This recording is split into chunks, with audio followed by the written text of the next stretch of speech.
Démarrée le lundi dernier, la visite de la mission économique belge en Côte d'Ivoire a pris fin ce mercredi avec les signatures d'accords bilatéraux dans 8 domaines importants de la société.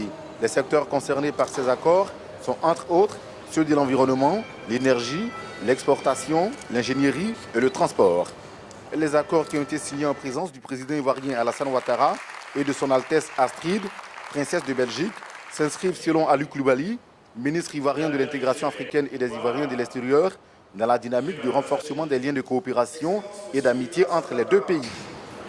Les deux pays qui ont su au fil du temps tisser des liens très forts ne cachent pas leur ambition partagée de donner un nouvel élan à leur coopération. Ivoiriens et Belges sont conscients que le champ de la coopération entre leurs deux pays amis est vaste. Certes, la coopération économique occupe une place de choix, mais la relation touche d'autres domaines.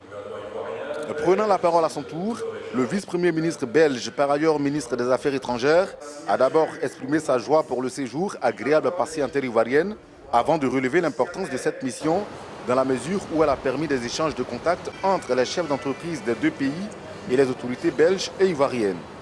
Nous avons souhaité ajouter au contact économique une dimension touchant les droits humains.